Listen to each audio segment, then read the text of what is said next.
Hi everybody! Today we are going to make corn shakers out of popping corn. So there's the little popping corn kernels. I used them yesterday in the Sink Your Float experiment. You're going to need a clear water bottle. This one's really tiny. You can make it whatever size you want. And it doesn't have to be a water bottle. It could be a medicine jar.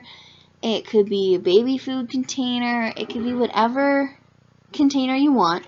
And it doesn't even have to be clear. It could be a solid color. It does have to have a lid. One you can pop on and pop off pretty easy. You can glue them shut at the end so that way they don't explode everywhere.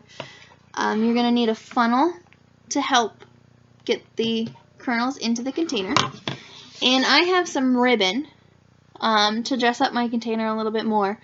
And I chose, some fall colors because that's the season we're in. And popping corn has to deal with the farm, so that's kind of where my thought was. You can always add different things to the shaker itself.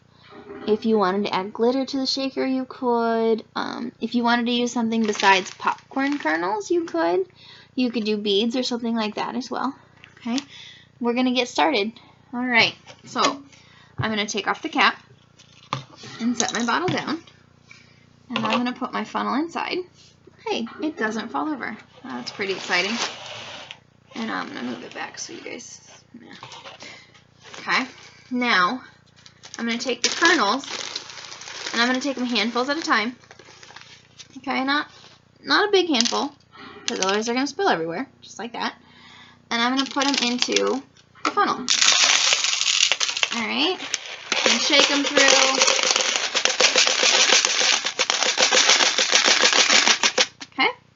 And just keep shaking them through. Now I'm going to take these that spilled out of my hand. I'm going to collect them back into my hand. Apparently I have to go to the corner of the table to do that. Dump those in as well. And I'm going to do another handful. Okay? And we're going to shake them in. Okay? And I'm going to keep going until this is about, 3/4, 2/3 of the way full. Now I'm going to pause the video so you don't have to watch all of that. That way it's a little easier on you.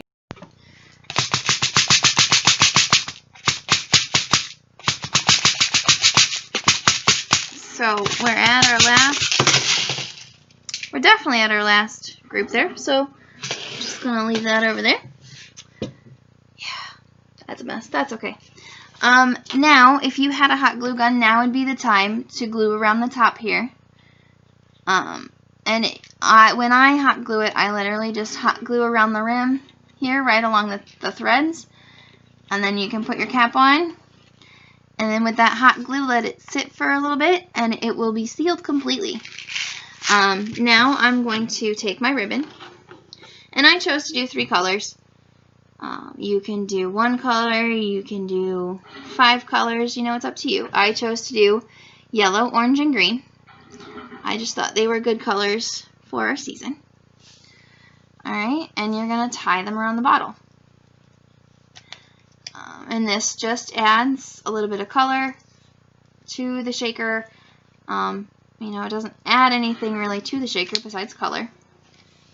And that's okay. The shaker in itself will be enough sensory for anybody. So then you've got your ribbons.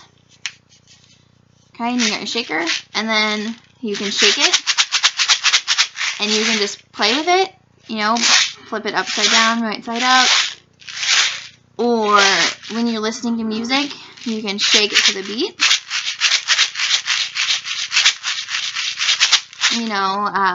As Mr. Joe would say, put an emphasis on one beat. Okay? And pretty much whatever you want to do with it, you can. As long as this is sealed tight, you can shake it, you can stick it in your mouth, and you'll be fine. Depending upon what size you want to make it, all depends on how many kernels you're going to use. I hope you enjoy making your shaker. I hope you enjoyed listening to your shaker and playing with your shaker. And I hope you enjoyed listening to it being made. Have a good day, everybody.